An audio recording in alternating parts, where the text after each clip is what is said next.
প্রিয় দর্শক, আপনারা দেখতে পাচ্ছেন যে এটা আমলুকদাতা জাহেরের বাসা। সেই বাসায় কিন্তু আজকে মিষ্টি নামের যে মেয়েটি প্রতিবন্ধী এবং অনেক পাগল একটি রুমে আবদ্ধ করে রেখে গিয়েছে, সে চিত্র কিন্তু আমি দেখাচ্ছি। সে পাগল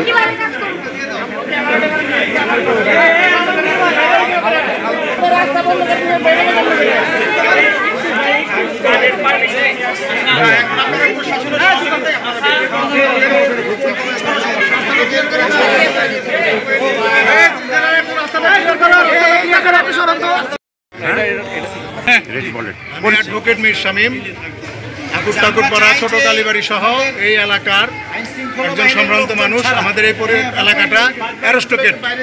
এখানে বঙ্গবীর আব্দুল কাদের সিদ্দিকী সাহেবের বাসা, এখানে মরহুম শাহজাহান সিরাজ সাহেবের বাসা, এখানে আব্দুল সালাম পিন্টু সাহেবের বাসা সহ কমিউনিস্ট পার্টি, জাতীয় পার্টি বা বিভিন্ন রাজনৈতিক দলের নেতৃবৃন্দের বাসা এই জায়গায়। অ্যাডভোকেট জহিরুল ইসলাম সাহেবের বাসায় আজকে দুপুরের পরে মিষ্টি নামে যে মেয়েটা, ওই মেয়েটা এসে 20-25 জন পাগলের ওনার একটা রুমে রেখে গেছে। ওনার তালাবদ্ধ গেট ছিল, তালাবদ্ধ ছিল। এইটা আমরা বিকেলে এসে জানতে পারি, আমি সহ এলাকাবাসীরা আমরা থানায় গেছি। থানায় গিয়ে আমরা থানার ওসি সাহেবকে ইনফর্ম করছি। ওসি সাহেব এটার বিষয়ে ব্যবস্থা নেবেন এবং সেই ব্যবস্থা নেওয়ার আলোকেই এখন আর্ম ফোর্স এবং পুলিশ প্রশাসন আসছে। আমরা জানতে পারছি যে সিলিয়ান সাহেবও আসছেন। যদি ওনারা ব্যবস্থা নেয় তো ভালো, না হলে এইরকম একটা অমানবিক কাজ, যে লোকগুলাকে এখানে বন্দি করে রেখে গেছে, ওরাও সারাদিন পানি এবং আহারবিহীন ব্যবস্থা আছে। এটা খুব একটা অমানবিক, এটার একটা ন্যায্য বিচার হওয়া দরকার। আর বাসাবাড়ি হুট করে আইসা একজনে দখল করে ফেললে ওটা দখল হবে না।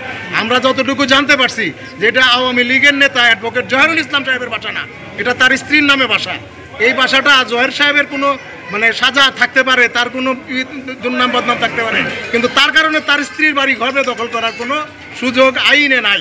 আমার যতটুকু আইন জানা আছে এরকম কোনো সুযোগ নাই। আর রাজনৈতিক প্রতিহিংসা থাকতেই পারে, কিন্তু আমাদের মহল্লাবাসী, এই যে আমাদের ভাইয়েরা বড় ভাইয়েরা আছেন, আমাদের সাথে সমস্ত পাড়া মহল্লা লোক আমরা একত্র হয়েছি যে এই ঘটনাটা খুব ন্যাক্কারজনক, খুবই দুঃখজনক। আমরা আপনাদের মাধ্যমে প্রশাসনকেও জানাতে চাই, জনগণকেও জানাতে চাই, আমাদেরকে শান্তিতে বসবাস করতে দিন। আমাদের বিভিন্ন রাজনৈতিক মতবিরোধতা আছে, আমরা কেউ আওয়ামী লীগ, কেউ বিএনপি, কেউ জাতীয়, কিন্তু আমাদের কোনো নাই। আমরা চাই শান্তিতে বসবাস করতে। আসসালামু আলাইকুম।